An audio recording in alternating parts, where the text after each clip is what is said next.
Hi, my name's Peter Turner, but that's not important.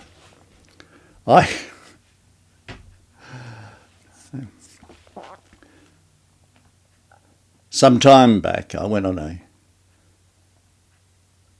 retreat with some wonderful people led by a lady named Ionie of the Mystic Key.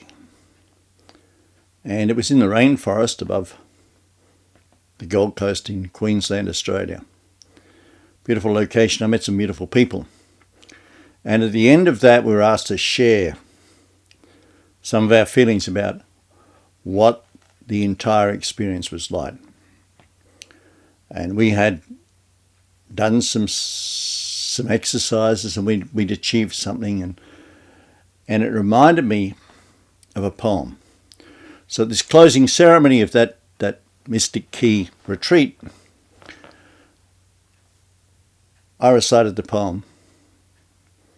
And since then, one of the wonderful people who were there, a man named Lochlan, the retreat, by the way, was called the Phoenix Rising, and it was definitely that.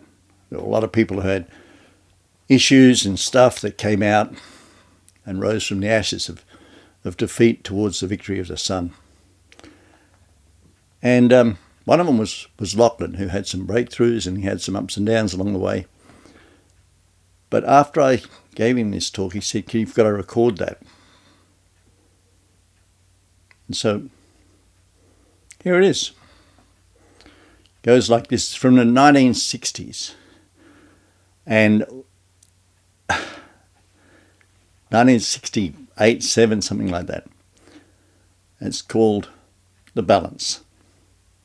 After he had journeyed and his feet were sore and he was tired, he came upon an orange grove, and he rested. And he lay in the cool, and while he rested he took to himself an orange and tasted it, and it was good. And he felt the earth to his spine, and he asked. And he saw the tree above him, and the stars, and the veins in the leaf, and the light, and the balance. And he saw magnificent perfection, whereon he thought of himself in balance, and he knew he was. And he thought of those he frightened, for he was not a violent man. He thought of those he hurt, for he was not a cruel man. He thought of those he angered, for he was not an evil man. And he understood himself, and upon this he saw that when he was of anger or knew hurt or felt fear, it was because he was not understanding. And he learned compassion. And with his eye of compassion he saw his enemies, like unto himself. And he learned love. Then he was answered.